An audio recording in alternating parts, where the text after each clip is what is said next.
Eh bien, moi je suis Hélène Leclerc. J'étais une enfant plutôt curieuse, plutôt joyeuse. Je partais souvent dans la nature et j'aimais vraiment l'école parce qu'on m'expliquait des choses que j'étais curieuse de comprendre. Malheureusement, je rentrais pas forcément dans les cadres. Et pour moi, ça c'était assez frustrant. Je passais mon temps dans la bibliothèque du fond de la classe à résoudre des problématiques de logistique à travers des jeux plutôt que de faire les devoirs sur table.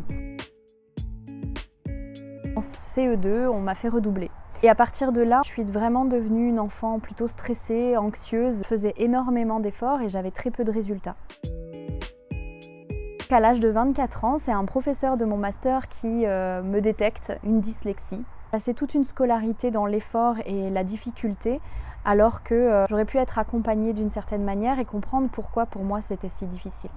Je suis promis à ce moment-là que j'allais pouvoir, à mon tour, en étant enseignante, donner en fait la possibilité aux enfants d'être bien dans leur apprentissage, de leur donner les outils adaptés à leurs besoins, à leur personnalité et d'accompagner les parents dans ce processus qui des fois peut être compliqué.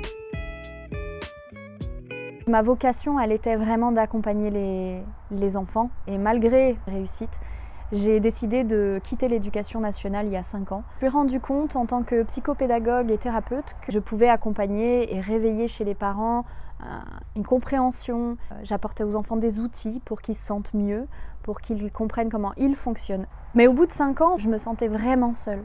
Je travaillais sur une problématique et donc j'ai eu une idée. Cette idée, ça a été de créer l'académie.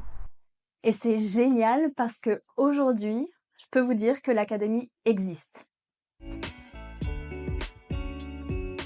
C'est un lieu vraiment unique où on retrouve tous les professionnels de la thérapie et de l'accompagnement aux troubles scolaires à travers des ateliers, à travers des consultations. On travaille en équipe où on accompagne la famille entière, du parent à l'enfant, pour pouvoir répondre à des besoins du quotidien, que ce soit scolaire, que ce soit la relation sociale, que ce soit la relation familiale. Ici, c'est un lieu où les enfants peuvent se retrouver comme à la maison. On a une grande salle d'activité et on a des cabinets. Et ce qui est vraiment chouette, c'est que ça répond à ces besoins du professionnel de travailler en équipe et à ces familles d'être accompagnées de manière globale et de retrouver le bon interlocuteur. Aujourd'hui, ça fait 1 an que l'académie elle existe. On a 15 professionnels qui accompagnent des familles. On est à peu près à une centaine de familles actuellement. On est aussi fiers parce qu'on a plusieurs partenaires qui nous font confiance. On est limité dans notre accompagnement. On ne peut pas répondre à tous les besoins qu'ont les enfants et les parents. Donc aujourd'hui, en fait, on a besoin de vous. On a besoin de pouvoir développer la plateforme de suivi externalisée. On a besoin d'investir dans du matériel ergonomique. On a besoin également de développer des projets spécifiques avec nos partenaires étrangers, franco-belges et marocains, qui vont répondre en fait à un besoin de sociabilisation, de prise de confiance, d'apprentissage de nos ados.